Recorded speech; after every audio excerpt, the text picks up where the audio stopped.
get up and running. I was already about 10 minutes ago, and then I couldn't get Open Broadcast to open up for some reason. Software wouldn't work, so I had to restart. And restarting on this system I got here takes a long time.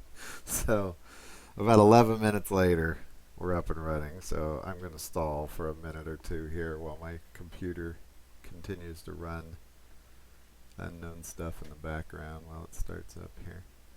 So, welcome to the Game Institute streaming a live broadcast. And today we're going to be talking about sculpting. Basic sculpting, just enough to get you started, but sculpting nonetheless.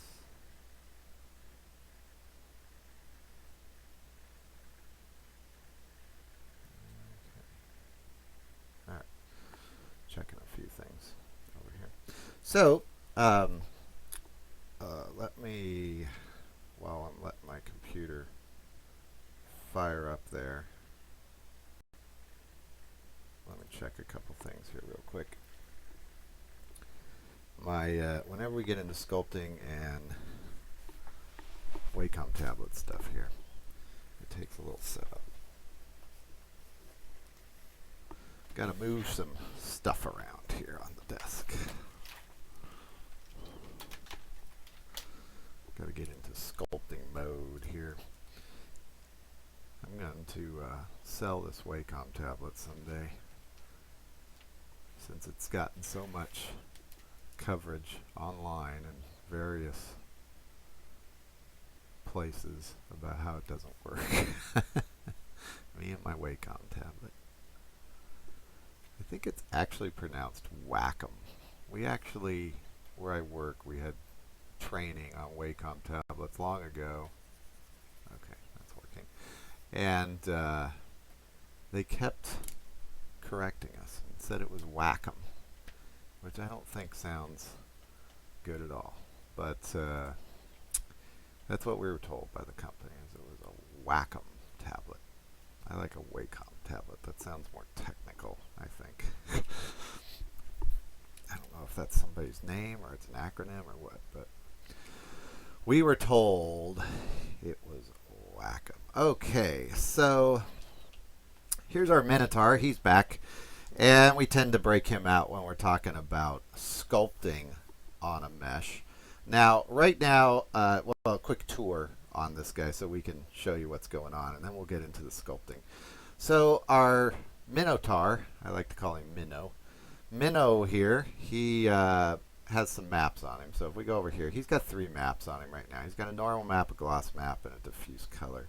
The gloss map, if we turn off, it's really not impacting him very much in this lighting at all. Actually, let me check that gloss map.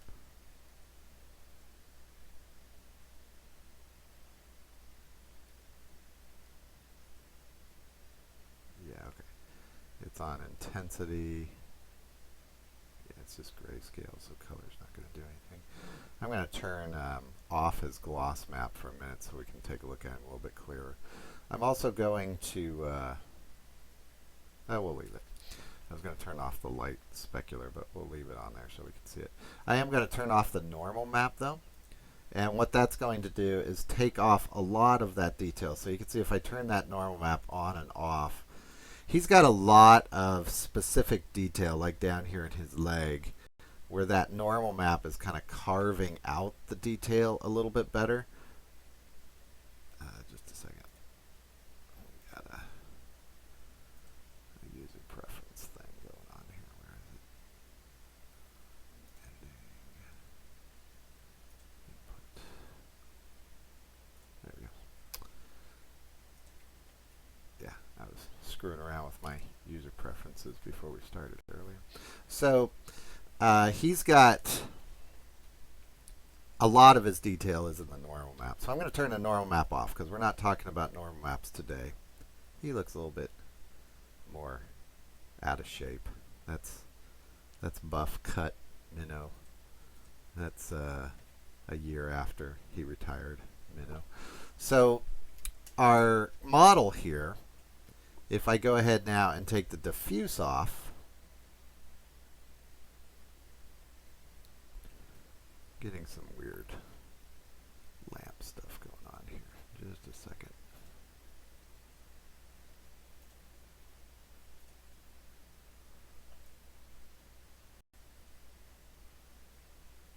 There we go. Whoops. Okay. Just put a Hemi light on there so we can see it a little bit better. The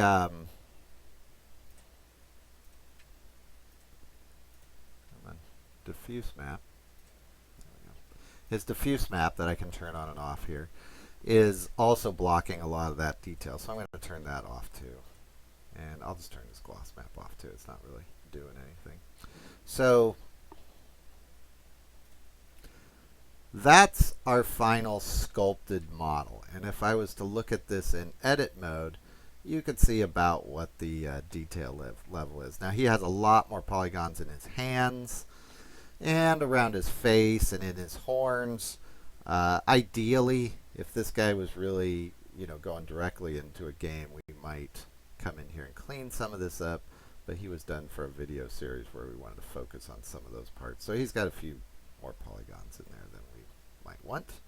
But that's okay for what we're talking about today. In fact, it's a little bit better because he'll sculpt all right. So, but we want to talk about sculpting. And that's how I ended up getting all this detail on this guy originally. Now, he started as a low poly model. Lower poly model. And then we bumped him up to a much higher poly version. That this one is the low poly, I believe. We've taken the high poly out on this. Sculpted details were added, so a lot of his muscle structure was put in. A lot of detail around his face was put in. A lot of detail on his hands and his hoofs. That was all sculpted in. But the original model basically had the same silhouette. It had the same shape in general as this one does. It just looked a little bit blockier and didn't have as much detail. So if I go back to edit mode, the important thing if you're going to use sculpting on your character models is you've got to have the mesh, the polygons, follow the structure of those big muscle groups. So you can see here, like in his shoulders, there's a line that runs down through here. Now it's not going to be perfect. This is lower poly, but again, up and above his rib, or under his rib cage here, you can see those edge loops. The red lines right here are the UV seams. They just happen to be in the same areas we're talking about. But you can see how those lines follow the hips too. Now through the sculpting process and finalizing this model, I've moved a lot of the vertices around. We've used crease and pinch and other tools on him to get him to look like he does. So he has his cut look here. But the sculpting process has to have that geometry in place when you start. Okay. Well, with that in mind, let's do we want to close this guy? You know what? Let's let's start a new one. I can always open it later. So let's start a new file here. There we go. And let's go ahead and just start with a little box here. You know what? Let's start with a monkey head. We haven't used the monkey head as much.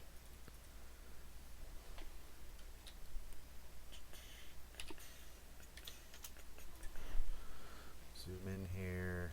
I'm going to get this set up a little bit bigger so we can zoom in and out easy. And now, that monkey head, so that's the default Suzanne head. Comes with Blender. Get rid of the grid. Don't like the grid. I really need to get rid of this grid in my startup file. I don't like it. Alright. And my turntable's off again. That's not good. Let's save that. Okay. There we go. So I'm going to go ahead and instead of adding a subdivision or a subdivision surface modifier, which would smooth this out, right? We'd go in here, add some subdivisions to it. I'm I'm not going to do it that way. I'm going to add the multi-resolution modifier to it. It's effectively the same thing. It's going to act the same. It's just now now we can subdivide it and go up and down over in our sculpt menu. So if you're going to use the sculpt menu, the first thing you want to do is use this multi-resolution modifier. The subdivision surface will work fine. It's just you can't go back and forth up and down the stack, as it will, between your subdivisions, and at least not comfortably. So this one will give you everything you need for sculpting. And if I remember right, I think this one showed up the same time as sculpting did. So it gives you a few more options that tend to go with sculpting, like subdividing UVs and so forth. So what I'm going to do is subdivide this, and it's going to act the same as if I had a subdivision surface on that. And every time I subdivide it, it's adding a number here in the preview and the sculpt and the render. Now I'm going to subdivide this quite a bit, and I'm looking up here at my faces, right up in here, and I want enough faces, this should be enough, so that's 500,000 faces right there, that when I sculpt on it, I'm going to get a smooth sculpt from it.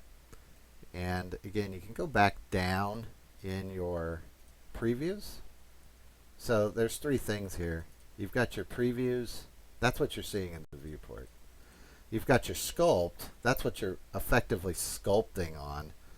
Although I tend to like to change these together myself. But I wish there was a little lock key, like right there, so I could move them up and down together. Something they can get me in the future. And then the render is what your viewport render, or your final render, is going to render. So if for whatever reason you wanted to work on it in lower poly or render it in lower poly, you could move this up or down. I tend not to use that one too much. But these two, I wish there was a little lock key. That would be nice. So they go up and down together. All right. So one other thing, and I don't need to do it on this monkey head because I made that from a primitive object, one of Blender's primitive objects. I didn't do anything to it, didn't really scale it up or down. Well, I scaled it, but I didn't distort it in any way. And a good idea is to always come into object mode, go to object, and then apply. And you can apply rotation and scale to it before you apply the modifier, or after. It's not going to matter, but always do that before you get into the sculpting, because it'll mess up the UVs. Anyways, just it's a good thing to do. And honestly, I just tend to do it on every object when I remember, because I never remember if I change the rotation or scale really anyway. So. Okay, so now we got our monkey head here, and so we can go right into sculpt from here. Oh, one other thing. At this point, you would UV map this guy. Now, I'm just going to show you the sculpt tools. I'm not going to save this, and it's not going to really matter. So all I'm going to do is just auto map this guy. We'll go over into edit mode, and we'll select everything, and let's go ahead and unwrap him. I'm just going to smart unwrap this guy. So he's effectively unwrapped right now. The unwrap is going to be really ugly. I'm not going to look at it.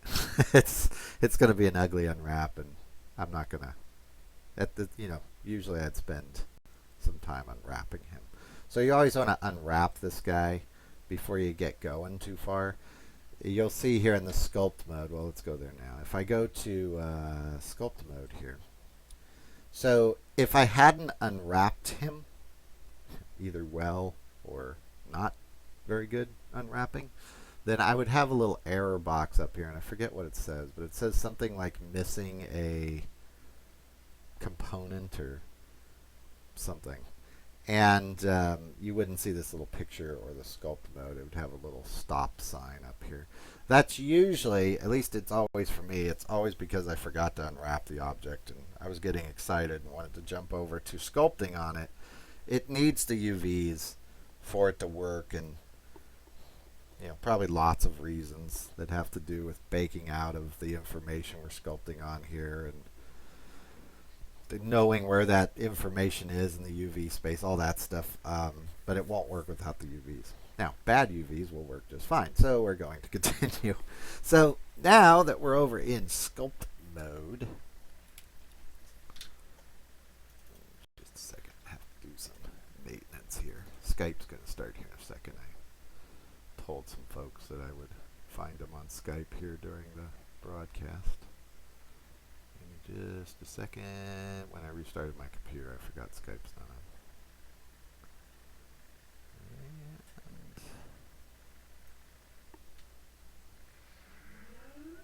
And there we go. Okay. Now we're back up and running. Let me fire off a message here real quick.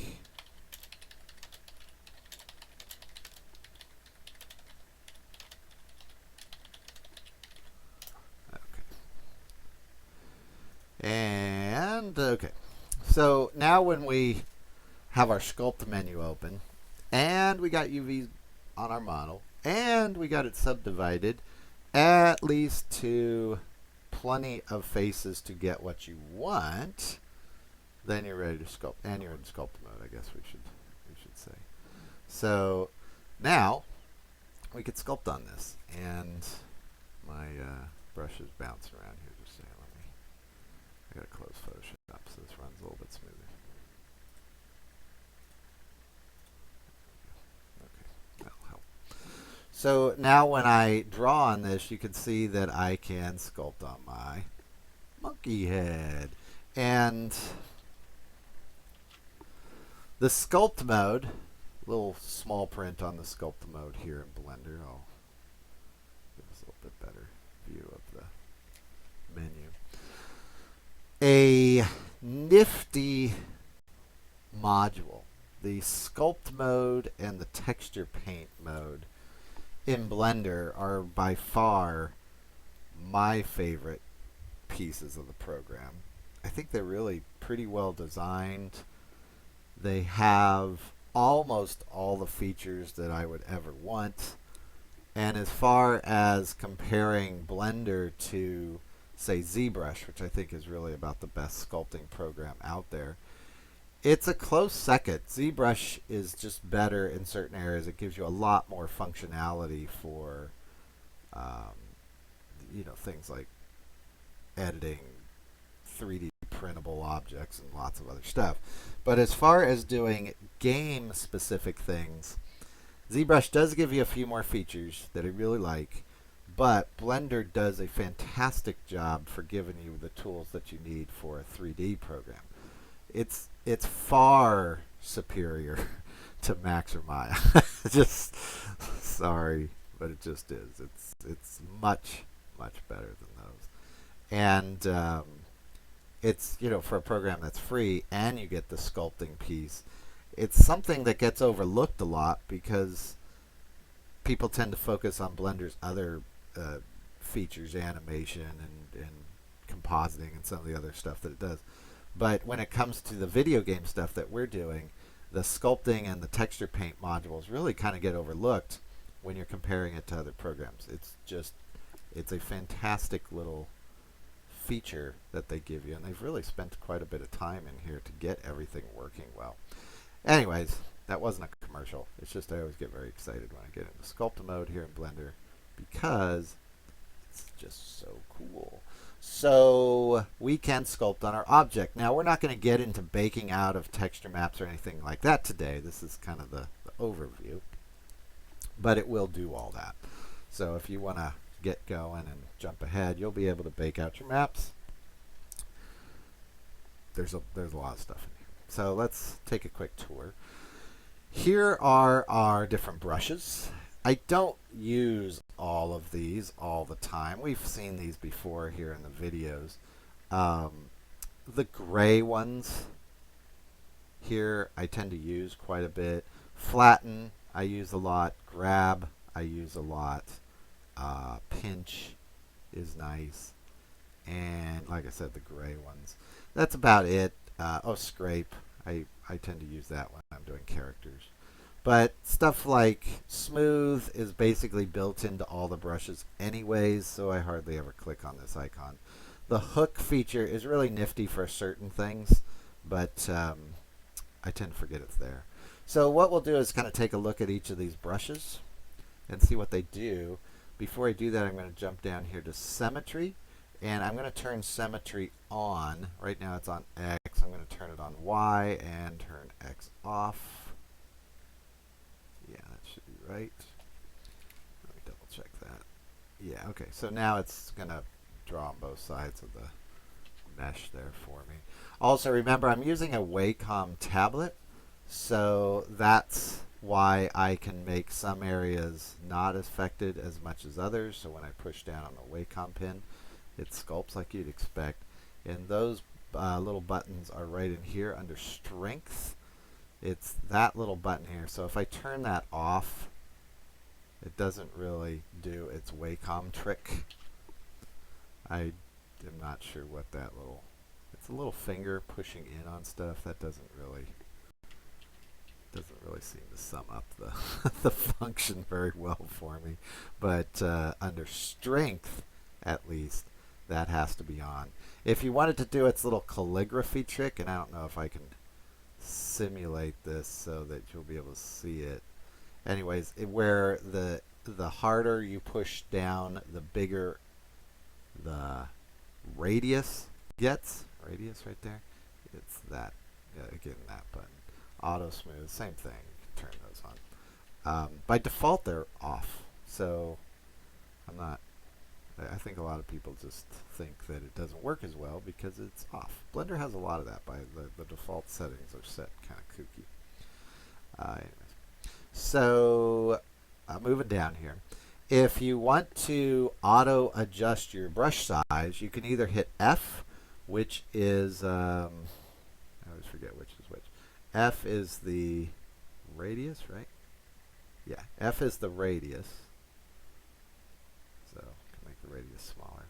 And it's Shift F is the strength. Or did I have that backwards? Let's see. I always forget which is which, because I usually just push them together here. Okay, so F is strength. I had that wrong. Okay, F is strength, and Shift F is the radius. Anyway, it's F and Shift F. That's all that matters. So now you'll see me use both. In the videos, I'm used to kind of coming over here just so it's a little bit more obvious in the video. But when I'm painting on this myself, I usually use F and Shift F. Auto smooth, we'll leave that for a second, and we'll come back to that guy in a minute or in another video. But as we move on down here, there are some nifty little features. So you can, if I paint on this, just a second, let me make this a little bit smaller. I messed up my brush.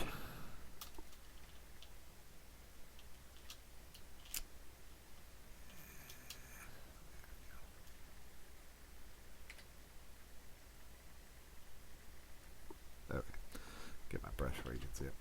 The if you hold down Control, it pushes inward, and if you normally paint, obviously it comes out as the normal point, I guess you would say. So it's Control is pushing down, and regular is pushing up. So there's your two versions. Shift smooth. So I'm holding down Shift now, and that kind of melts the features that you just drew. And that smooth button or shift, as far as I know, is the same as this brush. It's just this brush is going to give you some features to it, where using Shift is just regular old smooth. I guess that's the difference, but I almost always use Shift for it. It seems to work fine. And the normal way you'd probably use this brush, especially if you're doing characters and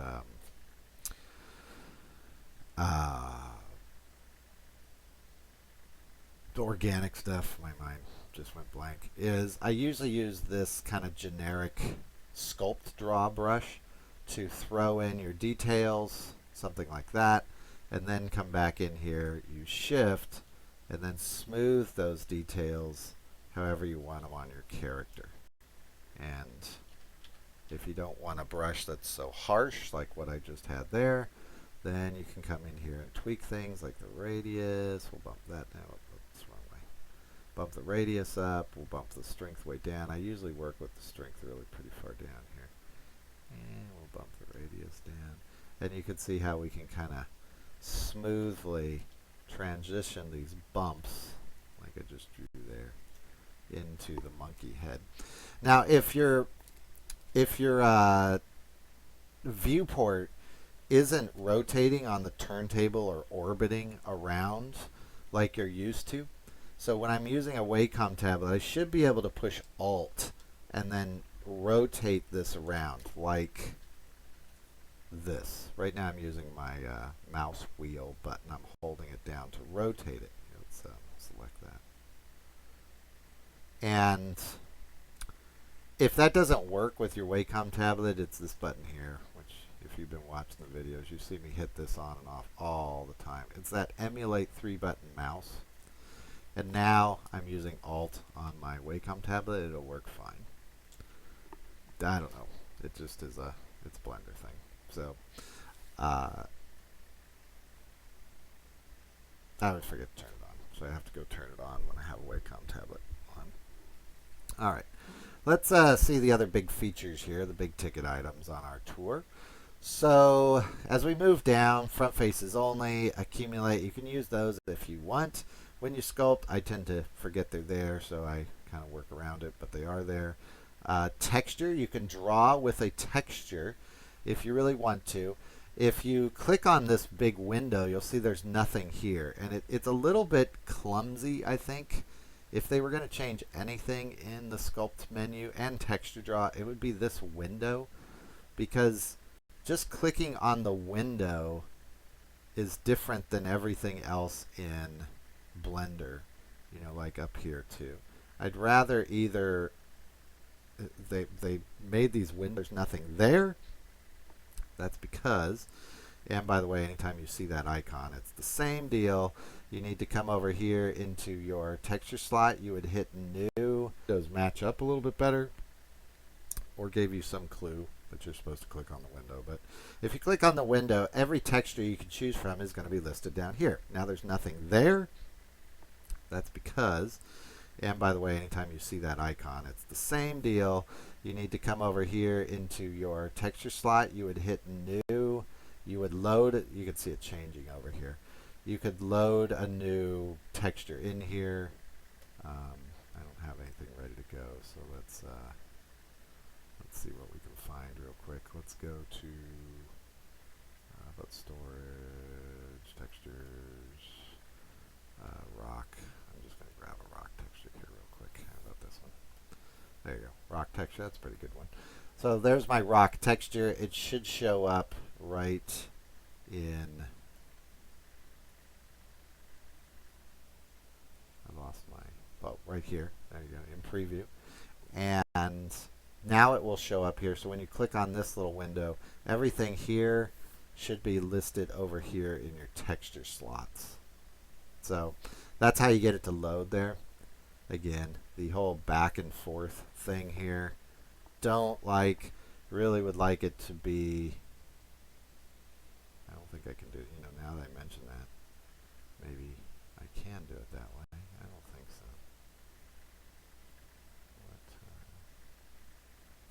Let me check something. I don't think I can.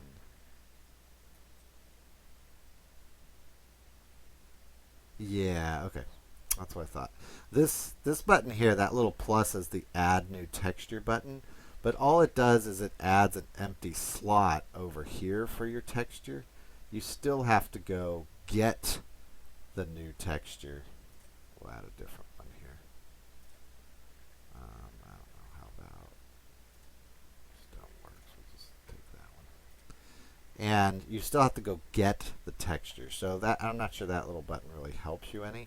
And if there's a script or something out there that's a shortcut for that, I don't know about it, so somebody tell me about it. Or if there's a button that I'm staring at here, I've never figured out a better way to do that. But there should be a little button here that you just click, it makes a new slot, and then allows you to load the texture here, and then would pop it over here as well for you instead of doing this back and forth thing. I don't like it. I mean, I know I can move the menus. It's just, I don't like it. I don't like clicking a lot on things. So now this brush here is the brush that we're painting with.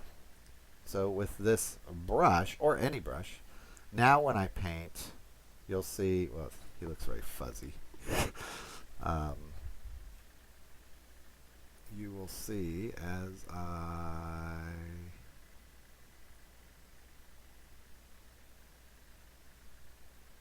here it is, under spacing, I'm going to try and get this to work for you so you can see how it works.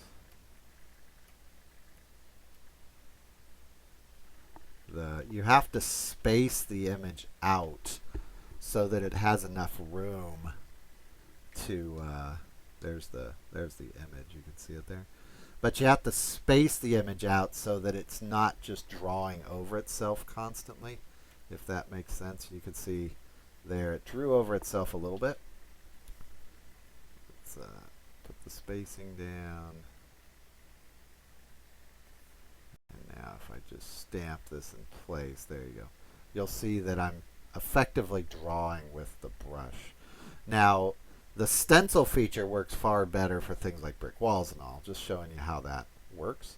But the if you had like a noisy texture, maybe clouds or something, and you loaded it here, it makes for good grunge brushes and anyways, stuff like that. So yeah, there you go. Go ahead and take those out. There we go. All right, so back to our brush here.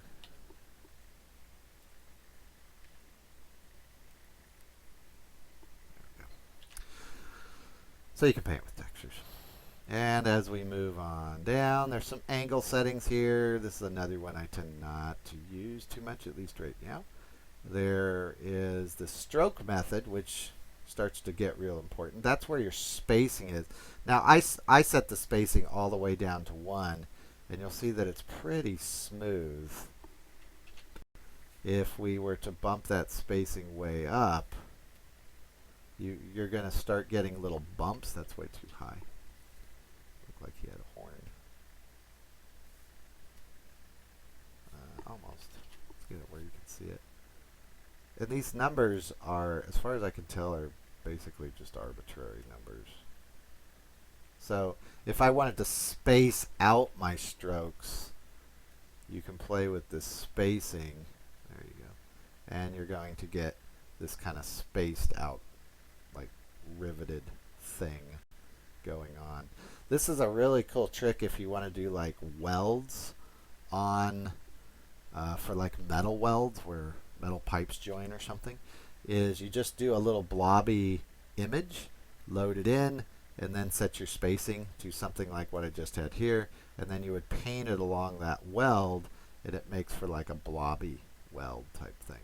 I'm not set up to do that today, I just thought of it, but that's a trick that I've done in Max quite a bit. Smooth stroke, it's what you're used to in other programs. It's going to drag out this little handle, that little straight line that's there, so that it evens out your strokes. It works. It's just, for me, it's more, it throws me off. It's kind of like painting with my paintbrush on a stick. You know, you can get some really cool effects with it. You can really get in there and make it look nice, but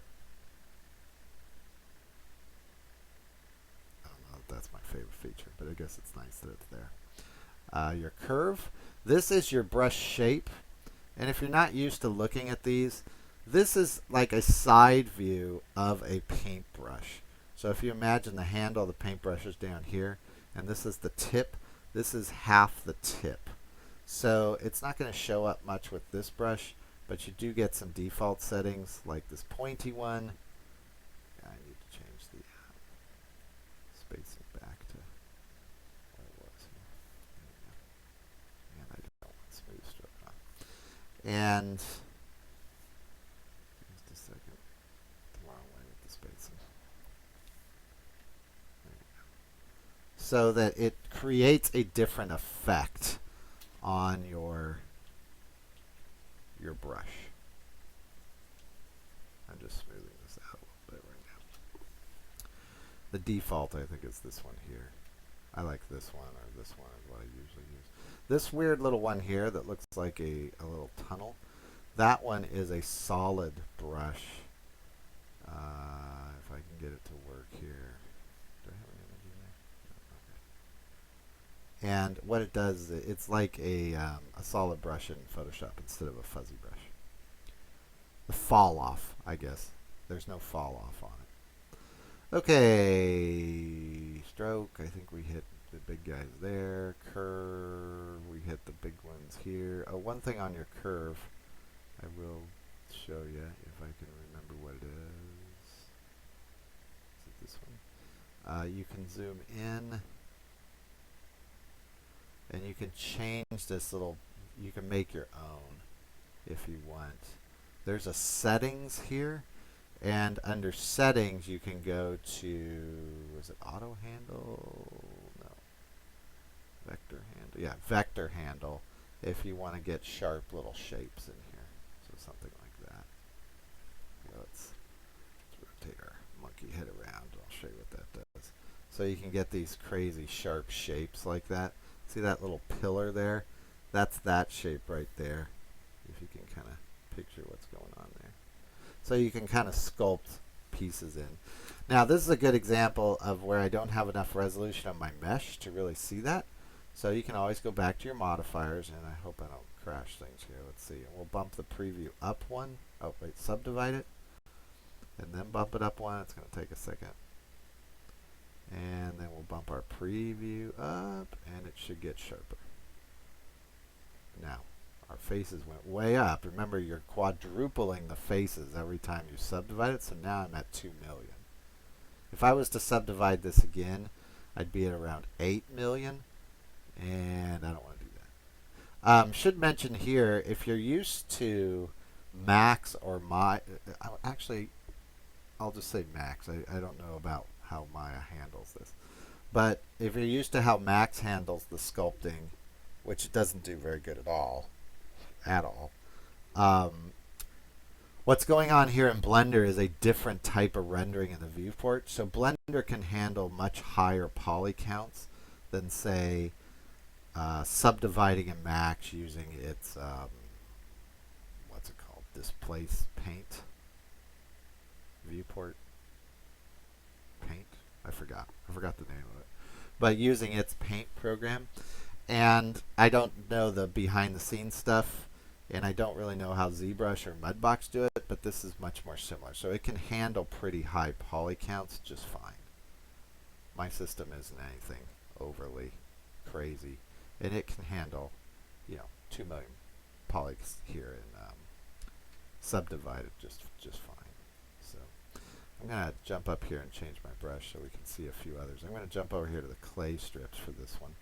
And as I scroll down, you'll see everything gets reset for that particular brush. This Dyn Topo, that's its own video down the road, so I'm going to skip that one for now, but it subdivides your mesh to be efficient. Use less polygons. It's just, it will totally butcher your edge loops. So for game-based stuff, I don't know if that's what I would do, is use Dyn Topo, but if you're doing film or something else, it's probably fine. My whole world is the game stuff, so I only know that. But it will wreck your edge loops. I'm not sure it's what I'd want to use. But it is neat. It works really well. different video. So under symmetry, you can do multiple axes here if you would like. I usually work on one axis with symmetry. And you get all these different choices under symmetry. And your history is down here. There is an undo and a redo here. Obviously, you got keystrokes for those on your keyboard. But there is a repeat last, which is really nice. And there is a repeat history. And so you can see my last thing I did was multi-res subdivide. That history is available through, I think it's F3. Yeah, it's F3, but they give you a button here for it if you're a button person like me. But F3 will get you the same thing. So back up to the different brushes here. I'm going to very quickly smooth this out a little bit.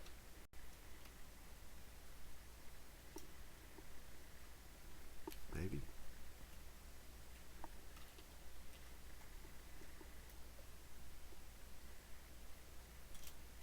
Smoothing, it's just the strength is very good. There we go.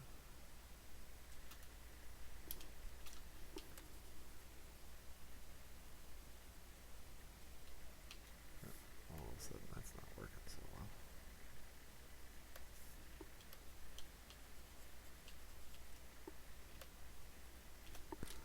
What's going on here?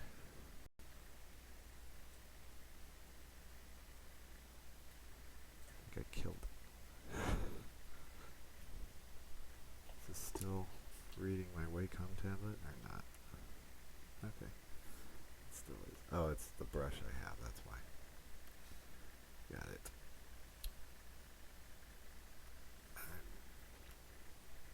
There we go. I was messing with my settings.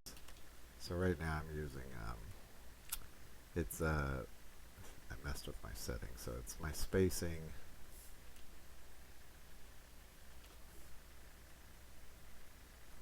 And my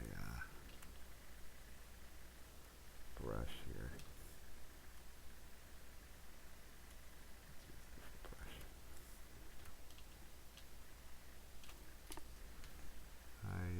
For some reason, did it lock something? I'm not getting it to smooth very well. This work.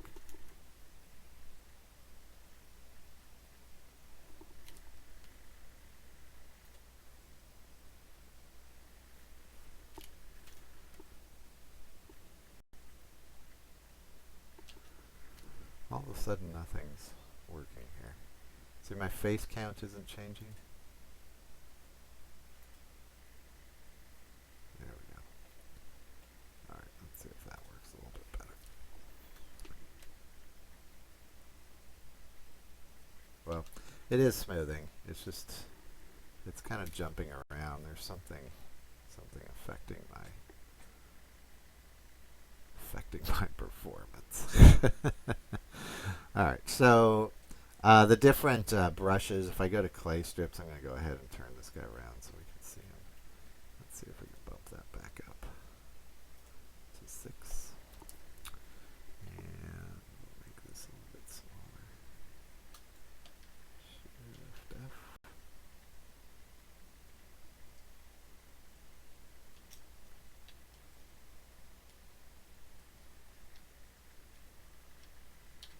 Oh, hit the wrong button. Okay. Whoa.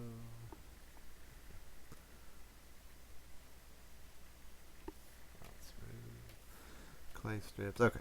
Clay strips is what I wanted to get to. Clay strips is great for kind of laying down character geometry or muscles. And you got to get the spacing right on it. It's a little bit finicky.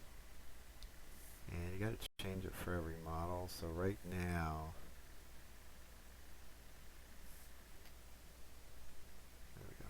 So spacing of 1 means it's pretty smooth. It's just it's going to take a lot more RAM resources.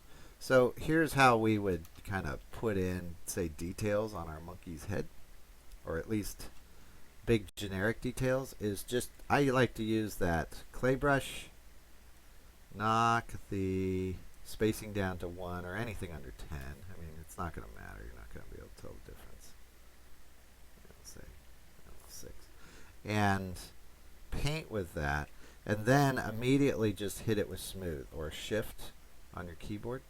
And so what you could do is just kind of draw in things like, say, a brow, and then melt it back into the model. And you can see how you can really kind of start to sculpt. So say we wanted to connect his eyebrows a little bit more here. I like to come in here with, say, the clay brush and just kind of build this up, and then smooth it. And the smoothing's doing two things. It's obviously making it smoother so you can see what's going on, but it's also relaxing the UV, or relaxing the mesh. So anywhere that you're getting overlapping, which does happen with the sculpt tool, it relaxes that back out so that you're not inheriting a bunch of junk as far as the mesh. And you can see, it's pretty good example. We could start to raise his brow. Now you can do that other ways. You can come in here with, say, grab, which is a really good one, and just grab that mesh and move it. It's just with grab, make sure that you're not folding pieces of the mesh over on themselves. In other words, like his ear here. You can just grab and place that into his head accidentally. Or something like his nose here. If I was to push some of this down, well, I probably just folded some mesh over the top of it. So make sure you kind of look around on, say, the monkey head and make sure that you're not intersecting other polygons or doing something you don't want to do. I really like the grab tool. And when you've got symmetry on, it's going to do it on both sides. So you'll be able to see it here. There you go. Usually with symmetry, it's pretty bulletproof. So you can basically sculpt most of your model this way. Now, when you're all done with all that, last thing is you can go down to, in previews, you can click this button. It'll take a second to reload. It'll get faster as we go.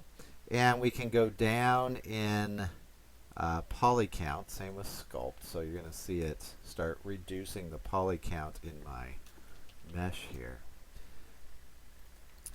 And so that's the two. And see that nose piece? See how chewed up it got? Just a second. Let's there you go. See how chewed up that nose piece got?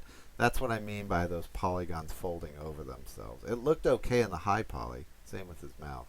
It just, now it looks really awful. And here is the lowest poly sculpt. So here's what he was to start with, right? But he didn't change at all. That 0 level isn't affected by the sculpt until you hit apply to base. And it'll take a second. Sometimes when you hit apply to base, it looks like everything crashed. Just give it a second. And now when I go down to the lowest sculpt, that's my new low poly. And if that's too low poly, which it would be for me, you might want to go up to the number 1 or 2 level sculpt, and that's not really that high poly right there. You can see that's pretty good. That's the lowest poly. Here, let's do this. Let's go to edit mode and wireframe. There you go.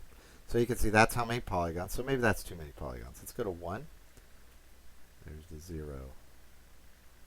There's the, wait a second, we had that wrong. There's your 1. There you go. So maybe we like that 1 level. Maybe that's enough polygons for us. I mean, that's pretty good. If we were doing something for a game, let's zip over here to solid again. I'm going to go ahead. Yeah, we'll put a smooth on a second. And then what we'll do is just apply. But remember, you got to hit that apply base if you want your base to inherit those changes you made in sculpt. I'm not really sure why it's separate. I guess that's useful. I always have to apply the base, so I don't really need it to be separate, but probably a reason. If we hit apply, now that is our model. If we go to object mode, we'll come up here to smooth, and now we've got our new monkey head that we sculpted. And clearly you can keep sculpting forever. Lots of details there. So that's the sculpt tool. That's kind of the base overview. We are back again here at 11 o'clock. So an hour we'll be back. That's 11 o'clock Pacific time. So in an hour we will be back in here and we're going to be talking about relaxing UVs and using the, I think it's called the Sculpt Relax tool. So I'll see you then in an hour. Bye.